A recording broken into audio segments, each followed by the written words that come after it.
एक बार द्वारकानाथ श्री कृष्ण अपने महल में दातुन कर रहे थे। रुक्मणी जी ने स्वयं अपने हाथों में जल लिए उनकी सेवा में खड़ी थी। अचानक द्वारकानाथ हंसने लगे।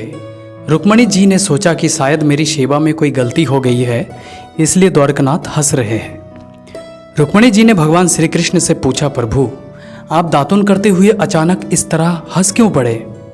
क्या मुझसे कोई गलती हो गई है? कृपया आप मुझे अपने हंसने का कारण बताएं। श्री कृष्ण बोले, नहीं प्रिय, आपसे सेवा में त्रुटि होना कैसे संभव है? आप ऐसा ना सोचें, बात कुछ और है। रुक्मणी जी ने कहा, आप अपने हंसने का रहस्य मुझे बता दे तो मेरे मन को शांति मिल जाएगी, अन्यथा मेरे मन में बेचैनी बनी रहेगी। तब श्री कृष्ण ने मुस्कुराते हुए रुक्मणी जी से कहा, देखो वह सामने एक चींटा चींटी के पीछे कितनी तेजी से दौड़े जा रहा है। वह अपनी पूरी ताकत लगाकर चींटी के पीछे चला जा रहा है। उसे देखकर मुझे अपनी माया शक्ति की प्रबलता का विचार करके हंसी आ रही है।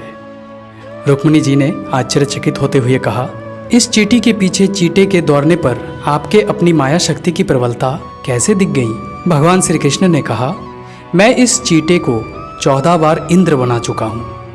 14 बार देवराज के पद का भोग करने पर भी इसकी भोग लिप्सा समाप्त नहीं हुई। यह देखकर मुझे हंसी आ गई।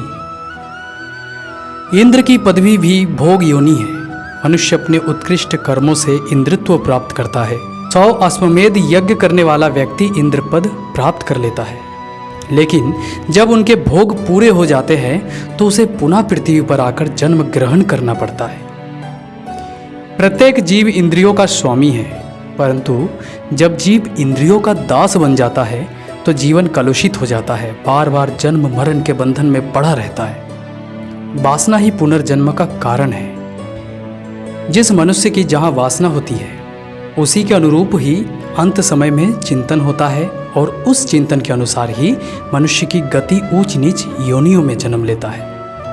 अतः वासना को नष्ट करना चाहिए। वासना पर विजय प्राप्त करना ही सुखी होने का उपाय है। बूझे ना काम अग्नि तुलसी कहूँ, विषय भोग बहु घी ते।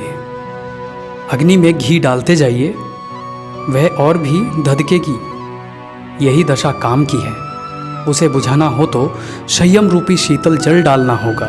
संसार का मोह छोड़ना बहुत कठिन है। वासनाएं बढ़ती है तो भोग बढ़ते हैं, इससे संसार कटु हो जाता है। वासनाएं जब तक क्षीण ना हो तब तक मुक्ति नहीं मिलती। पूर्व जन्म का शरीर तो चला गया, परंतु पूर्व जन्म का मन नहीं गया। नास्ति तृष्णा सम दुखम, नास्ति त्याग सम सुखम, सर्वान कामन परित्यज्य ब्रह्म भुआय कल्पते। तृष्णा के समान कोई दुख नहीं है और त्याग के समान कोई सुख नहीं है।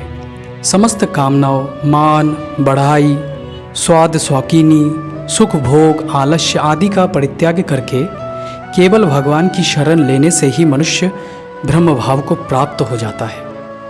नहीं है भोग की बांसा, ना दिल में लालसा धन की, प्यास दर्शन की भरी है, सफल कर आस को मेरी। जय श्री राधे।